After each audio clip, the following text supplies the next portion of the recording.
Year 7, we keep using this percentages work to understand how percentages get used in our world, really. And so you did an assessment recently. You might have got a particular mark out of 79. Often what we want to do is compare different assessments that may have a different total number of marks, so we work out the percentage to see how you're going. And from that we can compare and see hopefully you've improved. So to find percentages of quantities, or expressing quantities as fractions and percentages, all we do is we take the amount that we have and put it over the whole amount. So if on your assessment you got 45, it was out of 79. So the amount you got is 45, you put it over the whole amount of 79. To work that then out as a percentage, we multiply by 100. Now if it was a decimal, you just move the decimal place 2 places to the right. If it's a fraction, we need to do a bit more work. So let's do some examples. We have a school that has 800 students in year 7. 800 students and 156 are in year 7. Find, part 1, the fraction of students in year 7. Well, that's pretty straightforward, isn't it? Question 1, what do we do? The fraction is the amount, 156, over 800, the whole amount. Although, what would I say, year 7? You need to simplify. So, let's do that. I look at these two numbers and I start thinking, what goes into both? I don't know all my factors of 156, but I know 2 does, all right? So I can divide top and bottom by 2. So if I do the bottom, I end up with 400. If I do the top, 160 is 80, so it must be 78. All right, so I've now got 78 over 400. Again, I can simplify because I can tell 2 can go into both. So 400 becomes 200, 78 becomes 39. So my final answer, just to make it really clear, is 39 over 200. That's the fraction. It then asks us to find the percentage of students in year 7. Well, if you notice, the percentage is just the fraction multiplied by 100%. So we've got the fraction. So question 2, 39 over 200 times 100%. Now, as we've been doing, we've noticed I can cross out the zeros. Okay, so I'm actually left with 39 over 2, which is equal to 19.5%. 40 divided by 2 would be 20. So that's just to help you get there a bit more quickly. So that's how you find the percentage. Seems reasonably straightforward. There is another example though, or 2 that I'd like us to look through. So I'm going to put those up. I've left the instruction there again for us. But here we go, 34 out of 40, all right?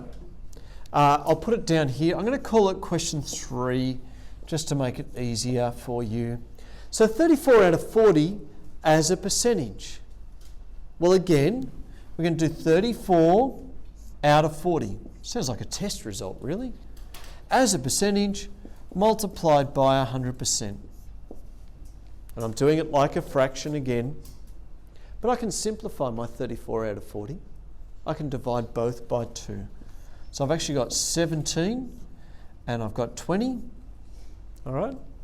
But I can also see a 0, so I can cross those 2 zeros out. So I actually end up with 17 times 10 over 2 times 1.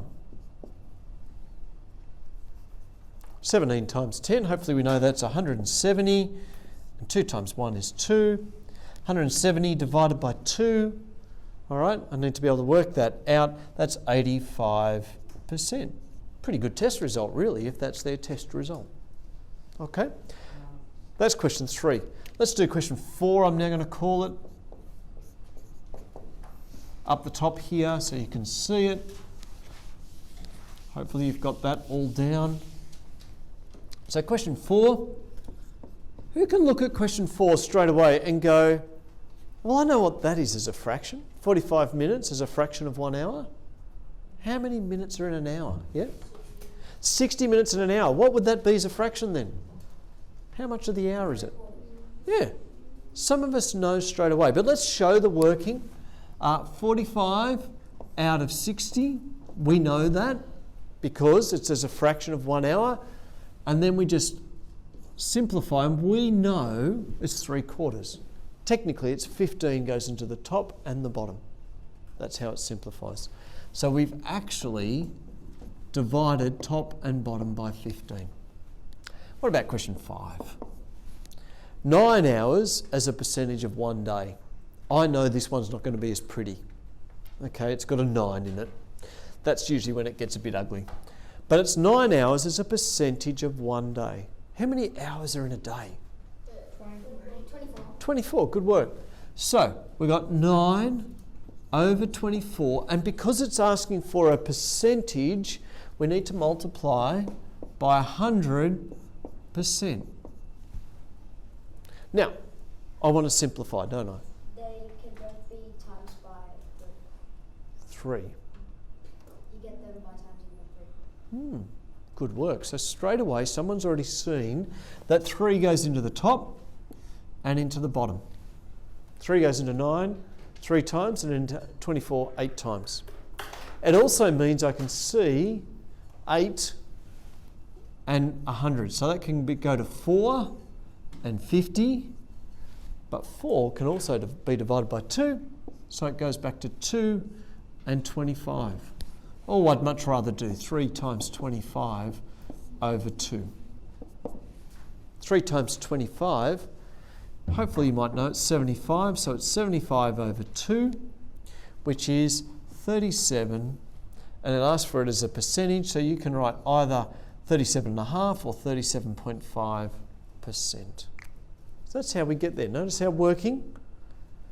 Yes, it looks like we take up more room on the page, but the actual working is pretty straightforward if we cancel out first.